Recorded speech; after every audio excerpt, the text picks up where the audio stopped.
अस्सलाम वालेकुम एवरीवन, कैसे हैं आप लोग? ठीक ठाक हैं। आज की सबसे जो बड़ी न्यूज़ है, मैं सब पाकिस्तानियों को मुबारकबाद देता हूं कि आसिफ अली जरदारी साहब पाकिस्तान के प्रेसिडेंट बन गए। सदर आसिफ अली जरदारी को मैं मुबारकबाद देता हूं, पीपल्स पार्टी को मुबारकबाद देता हूं, मैं नून लीग को मुबारकबाद देता हूं और शहबाज शरीफ को तो मैं स्पेशल मुबारकबाद दे रहा हूं कि जरदारी साहब, जिसको कहता था कि मैं लाहौर के गलियों में घसीटूंगा, मैं जरदारी साहब को नहीं छोड़ूंगा। और मैं सब पाकिस्तानियों को एक दफ़ा फिर मेरी तरफ से बहुत बहुत मुबारक हो आप सबको कि शहबाज शरीफ साहब पाकिस्तान के हैं प्राइम मिनिस्टर और आसिफ अली जरदारी साहब हैं पाकिस्तान के प्रेसिडेंट।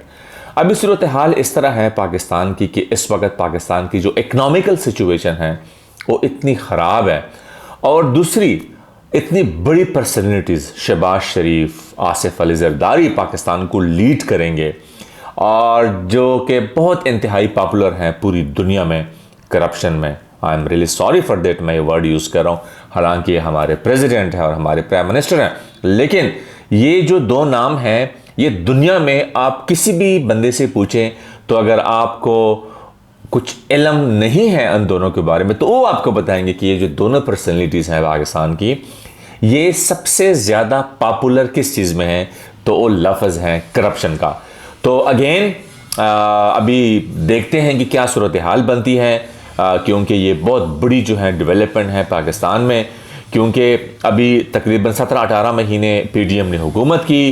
पीडीएम की एक नाकाम हुकूमत थी जिसमें पाकिस्तान इकनॉमिकली जो है बहुत डाउन चला गया और उसके बाद जो अभी नई हुकूमत आ रही है वो भी पीडीएम 2 ही है। मैंने पिछले वीलॉग में इसकी डिस्कशन की थी। So congratulation to everybody.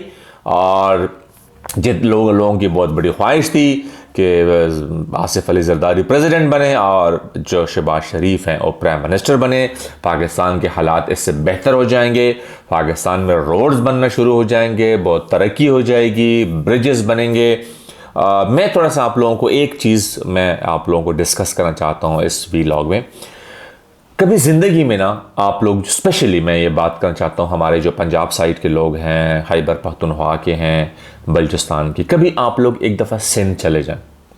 Sindh में इतनी ज़्यादा गुर्बत है कि आप बिलीव नहीं करेंगे, मतलब आपके होश उड़ जाएंगे कि जितनी गुर्बत वहाँ पे हैं। और मुसलसल ये चौथी दफ़ा जो है सिंध में हुकूमत आई पीपल्स पार्टी की और सिंध में तबाही मचाई इन लोगों ने, और ऊपर से अभी आसिफ अली जरदारी आ गए हैं president of Pakistan. So let's see, हमारी बेस्ट विशेस हैं इन दोनों के साथ कि हालांकि शहबाज शरीफ साहब तो नहीं आए, शहबाज शरीफ साहब तो अपनी सीट भी जो हैं हार चुके हैं, लेकिन बहरहाल हम उसको जो है 50-50 इसको हम कर रहे हैं, दोनों को मुबारकबाद दे रहे हैं और लेट्स सी कि पाकिस्तान का जो है क्या बनता है। अभी हम थोड़ा एक इंटरनेशनल टॉपिक के ऊपर आते हैं, क्योंकि कल से जो है बहुत ही बड़ा एक प्रॉब्लम बना हुआ है रशिया और अमेरिका के। मैं थोड़ा सा आप लोगों को एक नॉलेज में थोड़ा इजाफा करूं। अमेरिका के पास एक सिस्टम है मिसाइल सिस्टम, उस मिसाइल सिस्टम को बोलते हैं पैट्रियट सिस्टम। वो सिस्टम इस तरह है, वो इतना तगड़ा सिस्टम है और बाय द वे ये सिस्टम इन लोगों ने पूरे वर्ल्ड में दिया हुआ है। ये पैट्रियट सिस्टम जो है ये इतना ज़बरदस्त सिस्टम है कि अगर आपका वो सिस्टम इंस्टॉल है, यानी मिसाल के तौर पर यूक्रेन में ये सिस्टम दिया हुआ था अमेरिका ने, और साथ हमारे जो गल्फ में कंट्रीज हैं, दुबई हैं, सऊदी अरेबिया हैं, इनको भी ये पैट्रियट सिस्टम दिया हुआ है।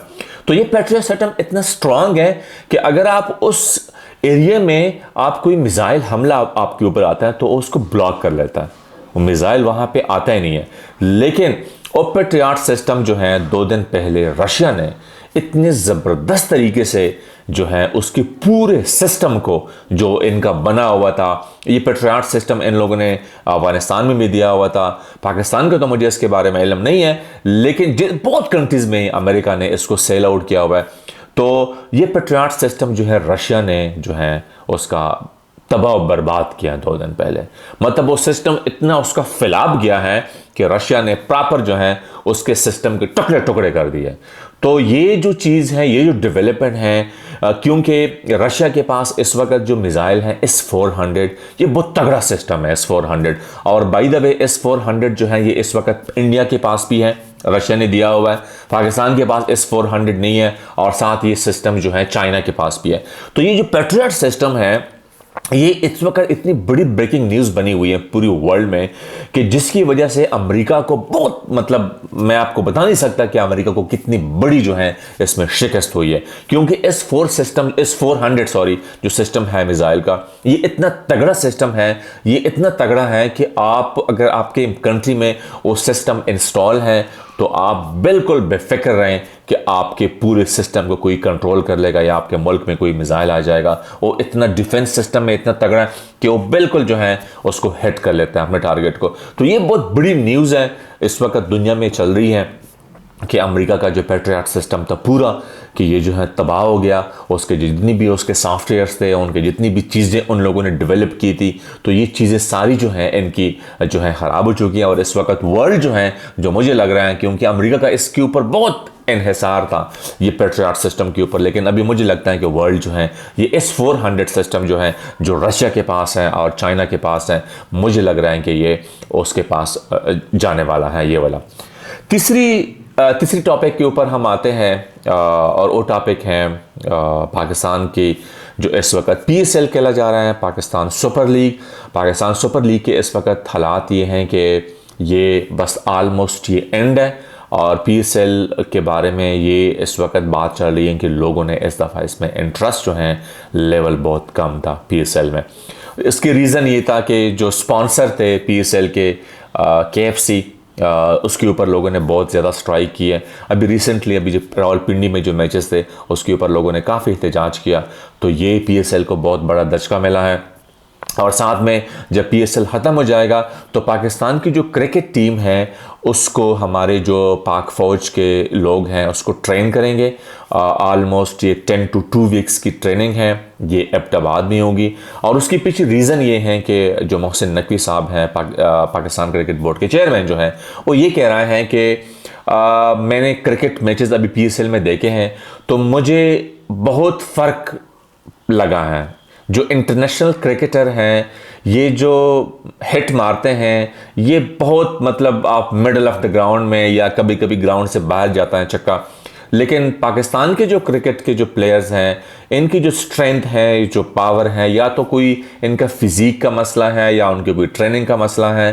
तो नकवी साहब ये कह रहे हैं कि मैं चाहता हूँ कि थोड़ा सा हम इस फिज़िकल चीज़ों के ऊपर आएँ, और मैं बिल्कुल इसके आइडिया के साथ बिल्कुल मुत्तफ़िक हूँ, क्योंकि पाकिस्तान में जो क्रिकेट टीम है वो फिज़िकली जो है वो अपनी फ़िज़ीक को मतलब ख़राब। मैं थोड़ा सा आप लोगों को एग्जांपल दे देता हूँ। शाहीन शाह अफरीदी की स्पीड जो है ये जब स्टार्ट में आया था ये 145 प्लस था। अभी जो ऑस्ट्रेलिया में टूर हुआ था पाकिस्तान का 3 टेस्ट मैचों का, उसमें शाहीन शाह अफरीदी की जो एवरेज स्पीड थी वो 130 एंड बिलो थी। एवरेज स्पीड यानी जो भी उसने बॉलिंग की थी वो 113 बिलो थी।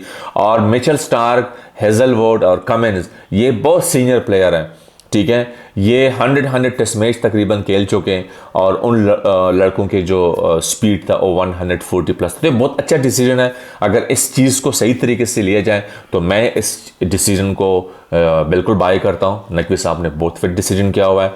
हमारे जो पाकिस्तान आर्मी है उसको ट्रेन करें, उसको भगाएं सही, उनको जिस तरीके से हमारे काकुल में ट्रेनिंग होती है इस तरीके से ट्रेनिंग दिलवाएं कि पता चल जाए कि इनकी जो फिज़ीक है, क्योंकि इस वक्त अभी कमिंग T20 का वर्ल्ड कप आने वाला है USA और वेस्ट इंडीज़ में। सो लेट्स सी कि इस ट्रेनिंग के बाद पाकिस्तानी प्लेयर में कोई चेंजेस आते हैं कि नहीं आते, क्योंकि इस वक्त जो पाकिस्तान के जो प्लेयर्स हैं स्पेशली फास्ट बॉलिंग का जो है, हारिस रऊफ़ बिल्कुल ऑलमोस्ट फारिग हो चुका है। हारिस रऊफ़ की जो एवरेज है T20 में 4 ओवर में वो तकरीबन 45-50 की होती है, तो ये नहीं चलने वाला आगे।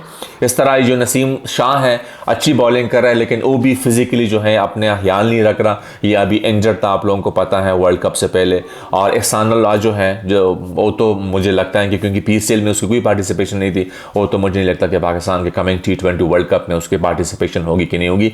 तो ये आज की न्यूज़ है। So thank you very much again. तो मैं आप लोगों को सबसे रिक्वेस्ट करता हूं कि प्लीज़ आप लोग जो हैं ये प्राइवेट मीडिया को प्रमोट करें, और ज़रूर मेरे चैनल को सब्सक्राइब भी करें और शेयर भी करें। Thank you very much everyone. अल्लाह हाफ़िज़।